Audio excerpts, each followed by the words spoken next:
ನಿಮ್ಮ ಕಡೆ credit card ಐತೇನ್ರಿ, ಹಂಗಾರೆ ಇನ್ಕಮ್ ಟ್ಯಾಕ್ಸ್ ಡಿಪಾರ್ಟ್ಮೆಂಟ್ ಈಗ ನಿಮಗೆ ನೋಟಿಸ್ ಕಳಿಸ್ಬೋದ್ರಿ.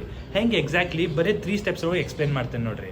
ಫಸ್ಟ್ ಸ್ಟೆಪ್ಪು, ನೀವು ಯಾವಾಗೂ ಕ್ರೆಡಿಟ್ ಕಾರ್ಡ್ ಯೂಸ್ ಮಾಡ್ತೀರಿ ನೋಡ್ರಿ, ಯೂಸ್ ಮಾಡಿರಿ, ಏನೂ ಪ್ರಾಬ್ಲಮ್ ಇಲ್ಲ. ಅದಕ್ಕೆ ನೀವು ರೀಪೇ ಮಾಡ್ತೀರಿ ನೋಡ್ರಿ, ಆ ಕೇಸ್ ಒಳಗೆ ಮೋರ್ ದೆನ್ 1 lakh ಕ್ಯಾಶ್ ಒಳಗೆ ಯೂಸ್ ಮಾಡಿದ್ರೆ ಅಥವಾ ಮೋರ್ ದೆನ್ 10 lakhs ಬ್ಯಾಂಕ್ಸಿಂದ ನೀವು ಪೇ ಮಾಡತ್ತಿದ್ರೆ ಬ್ಯಾಂಕ್ ಅವರು ನಿಮ್ದು ಈ ಕ್ರೆಡಿಟ್ ಕಾರ್ಡ್ ಇನ್ಫೋ ನಿಮ್ಮ ಇನ್ಕಮ್ ಟ್ಯಾಕ್ಸ್ ಡಿಪಾರ್ಟ್ಮೆಂಟಿಗೆ ಹೇಳ್ತೈತಿ. ಇಲ್ಲಿಗೆ ಏನೂ ಪ್ರಾಬ್ಲಮ್ ಇಲ್ಲ.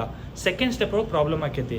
ಇದು ಇನ್ಫಾರ್ಮೇಷನ್ ಯಾವಾಗ ಇನ್ಕಮ್ ಟ್ಯಾಕ್ಸ್ ಡಿಪಾರ್ಟ್ಮೆಂಟಿಗೆ ಪಾಸ್ ಆಕೈತಲ್ರಿ, ಅವ್ರು ನಿಮ್ಮ ITR ಒಳಗೆ ನೀವು ಎಷ್ಟು ಇನ್ಕಮ್ ಡಿಕ್ಲೇರ್ ಮಾಡಿರಿ ಮತ್ತು ಇಲ್ಲೇ ಎಷ್ಟು ಸ್ಪೆಂಡ್ ಮಾಡಿರಿ ಎರಡೂ ಕಂಪೇರ್ ಮಾಡ್ತಾರೆ. ಥರ್ಡ್ ಸ್ಟೆಪ್ ಒಳಗೆ ನೋಡ್ರಿ, ಸಪೋಸ್ ಕ್ರೆಡಿಟ್ ಕಾರ್ಡ್ ಹೋಗಿ ನೀವು 15 ಲಕ್ಷ ರೂಪಾಯಿ ಸ್ಪೆಂಡ್ ಮಾಡಿದ್ರಿ, ಇನ್ಕಮ್ ಇರೋದು 8 ಲಕ್ಷ ರೂಪಾಯಿ, ಬ್ಯಾಲೆನ್ಸ್ 7 ಲಕ್ಷ ರೂಪಾಯಿ ಹೆಂಗೆ ಬಂತು, ಸೋರ್ಸಸ್ ಆಫ್ ಫಂಡ್ ಏನೈತೆ ಅಂತ ಕೇಳ್ತಾರೆ. ಆ ಕೇಸ್ ಒಳಗೆ ನೋಟಿಸ್ ಬರೋದು ಹೈ ಚಾನ್ಸ್ ಐತಿ. ಯಾಕೆ ಈ ಥರ ಆಕೈತಿ? ಸುಮಾರು ಈಗ ಕ್ರೆಡಿಟ್ ಕಾರ್ಡ್ ಮೇಲೆ ಭಾಳ ಪಾಯಿಂಟ್ಸ್ ಬರತ್ತವ್ರಿ. ಸೊ ನಮ್ದು ಕಾರ್ಡ್ ನಮ್ಮ ಫ್ರೆಂಡ್ಸ್ ಎಲ್ಲರೂ ಯೂಸ್ ಮಾಡತ್ತಾರ, ಏನಪ್ಪ ಪಾಯಿಂಟ್ಸ್ ಜಮಾ ಆಗಲಿ ಅಂತ. ನಾಳೆ ನಿಮಗೆ ನೋಟಿಸ್ ತೊಗೊಂಡು ಬರ್ಬೋದು. ಸೊ ಈಗ 31 ಜುಲೈನೂ ಬರತೈತಿ. ಅದ್ರ ಮುಂಚೆ ITR ಫೈಲ್ ಮಾಡಿರಿ, ಕ್ರೆಡಿಟ್ ಕಾರ್ಡು ಪ್ರೂಡೆಂಟ್ಲಿ ಯೂಸ್ ಮಾಡಿರಿ. ನಾನು CA ರಾಹುಲ್ ಆರ್ ಗಾಂಧಿ, ನಿಮಗೆ ಬೆನಿಫಿಟ್ ಆಗಲಿ ಅಂತ ವಿಡಿಯೋ ಮಾಡತ್ತೇನೆ ರೀ. Thank you.